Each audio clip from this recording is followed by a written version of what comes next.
Today we'll be studying the chapters A Short Monsoon Diary, which is chapter number 8 from Honeydew, and the poem On the Grasshopper and Cricket. So, chapter number 8 A Short Monsoon Diary. Do you know what a diary is? It is a record of personal experiences written day after day over a long period of time. You can also use a diary to note down things you plan to do immediately or in the future. One of the most famous diaries published as a book is the Diary of Anne Frank. Here are a few extracts from Ruskin Bond's diary, in which he portrays the silent miracles of nature and life's little joys and regrets. June 24th. The first day of monsoon mist. And it's strange how all the birds fall silent as the mist comes climbing up the hill. Perhaps that's what makes the mist so melancholy. Melancholy means very sad. The mist is called melancholy because it makes people feel sad, very sad.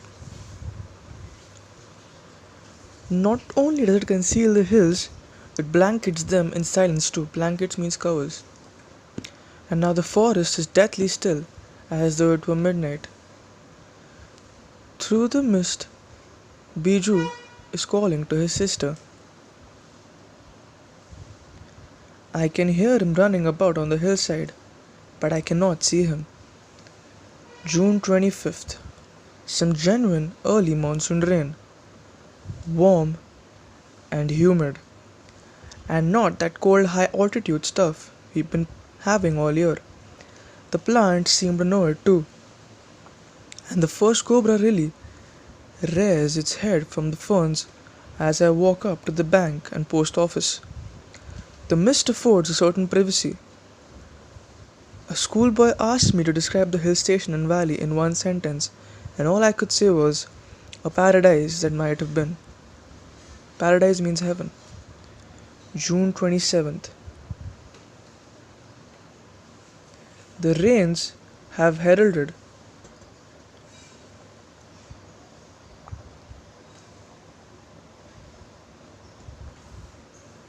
the arrival of some seasonal visitors, a leopard and several thousand leeches. Heralded means announced or brought the news of. Yesterday afternoon, the leopard lifted a dog from near the servants' quarter below the school. In the evening, it attacked one of Biju's cows, but fled at the approach of Biju's mother, who came screaming imprecations. Imprecations means curses. As for the leeches, I shall soon get used to little bloodletting every day. Bloodletting means losing blood. Decades ago, leeches were used to remove blood from a patient's body. Other new arrivals are the scarlet minivets. The females are yellow.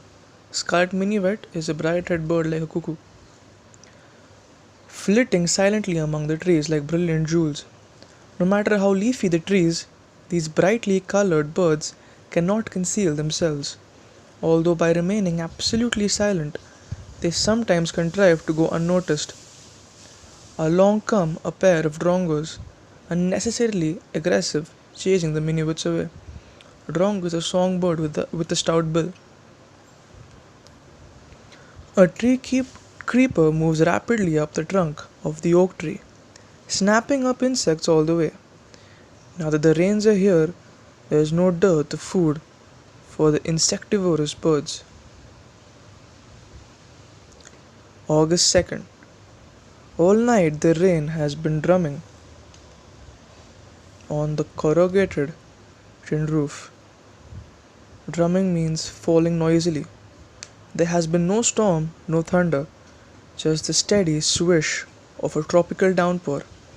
It helps me to lie awake at the same time. It doesn't keep me from sleeping. It is a good sound to read by. The rain outside, the quiet within.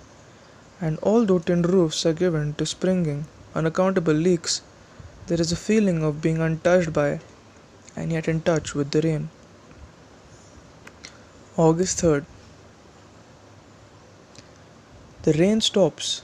The clouds begin to break up. The sun strikes the hill on my left. A woman is chopping up sticks. I hear the tinkle of cowbells. In the oak tree, a crow shakes the raindrops from his feathers and caws disconsolately. Disconsolately means unhappily. Water drips from a leaking drain pipe, and suddenly clean and pure, the song of the whistling thrush emerges like a dark, sweet secret from the depths of the ravine. Ravine is the valley. Water drips from a leaking drain pipe, and suddenly clean and pure, the song of the whistling thrush emerges like a dark, sweet secret from the depths of the ravine. August 12th. Endless rain and a permanent mist. We haven't seen the sun for 8 or 9 days. Everything damp and soggy. Nowhere to go. Pace the room. Look out of the window at a few bobbing umbrellas. At least it isn't cold rain. The hillsides are lush as late monsoon flowers begin to appear. Wild balsam, dahlias, begonias, and ground orchids. These are all types of flowers. August 31st. It is the last day of August and the lush monsoon growth has reached its peak. The seeds of the cobra lily are turning red, signifying that the rains are coming to an end. In a few days, the ferns will start turning yellow. Over here, ferns means a flowerless plant with feathery green leaves. In a few days, the ferns will start turning yellow, but right now they are still firm, green, and upright.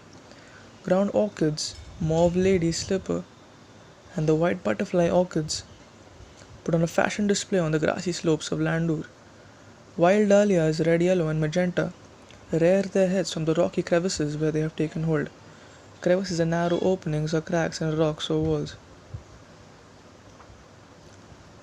Snakes and rodents flooded out of their holes and burrows, take shelter in roofs, attics, and godowns. A shrew, weak of eyesight, blunders about the rooms, much to the amusement of the children. Don't kill it, admonishes their grandmother. Chuchundars are lucky, they bring money. Chuchundar is basically the shrew which they were talking about earlier, is the Hindi word for it. And sure enough, I receive a check in the mail. Not a very large one, but welcome all the same. October 3rd. We have gone straight from monsoon into winter rain, snow at higher altitudes. After an evening hailstorm, the sky and hills is suffused with a beautiful golden light. January 26th. Winter rains in the hills. In the hushed silence of the house when I am quite alone and my friend who is here has gone, it is very lonely, very quiet, as I sit in a liquid silence, a silence within, surrounded by the rhythm of rain, the steady drift of water on leaves and lemons on roof, drumming on drenched dahlias and window panes, while the mist holds the house in a dark caress. Caress means touching or holding lovingly. As I pause near a window, the rain stops and starts again, and the trees, no longer green but grey, menace me with their loneliness. Menace means threaten. March 23rd. Late March, end of winter. The blackest cloud I've ever seen squatted over Missouri, and then it hailed marbles for half an hour. Nothing like a hailstorm to clear the sky. Even as I write, I see a rainbow falling. Ruskin Bond. So, this small excerpt from his diary begins with him talking about the mist and how it brings about a certain kind of melancholy, which is sadness, and the excerpt ends with I see a rainbow forming, which is signifying a sort of a happy end. So this is the transition from a melancholy to a sort of ecstasy throughout this diary as the diary progresses forward. The diary basically talks about the monsoons over there and talks about the different kinds of flowers such as the dahlias, all growing in different colors, growing from everywhere in that valley where they stay. Talks about what all comes with the rains, not only do the flowers which are beautiful, but also insects, rodents, leeches, leopards, all sorts of troubles. There's also a point where we see that how Indian grandparents still believe in superstitions when they talk about Chuchundar Zalaki to bring money. So this was a beautiful, you could say, short diary written by Ruskin Bond, most probably in his early days. Moving on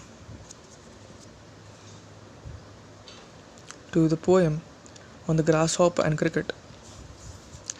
Unlike the ant and the cricket, which tells a story, this is a nature poem. In it, the grasshopper and cricket do not appear as characters in a story. Rather, they act as symbols, each suggesting something else. Read the poem and notice how the poetry of earth keeps on through summer and winter in a never-ending song. And who sings the song? The poetry of earth is never dead. When all the birds are faint with the hot sun and hide in cooling trees, a voice will run from hedge to hedge about the new mown mead. That is the grasshopper's, he takes the lead. In summer luxury he has never done with his delights, or when tired out with fun, he rests at ease beneath some pleasant weed.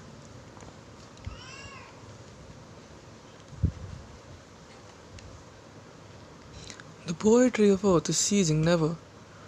On a lone winter evening when the forest has wrought a silence, the stone there shrills the cricket's song and warmth increasing ever, and seems to one in drowsiness half lost, the grasshoppers among some grassy hills.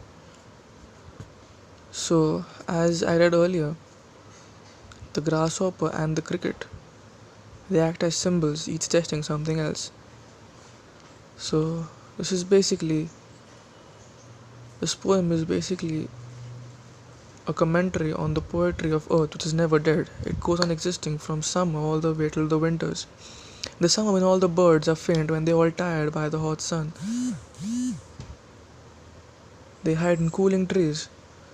A voice runs from hedge to edge about the new mown mead.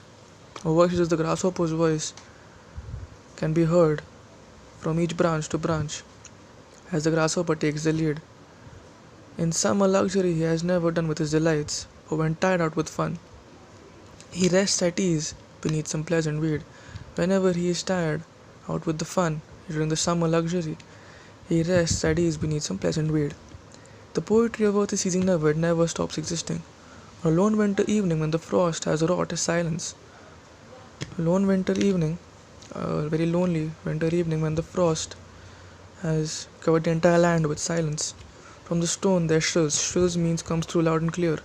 The cricket's song and warmth increasing ever. So the cricket provides warmth in those lonely nights and evenings of winters, and seems to one in drowsiness have lost the grasshoppers among some grassy hills.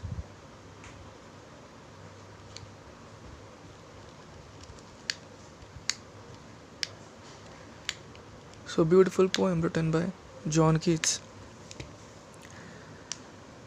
Talks about nature, talks about the never ceasing existence of the poetry of earth,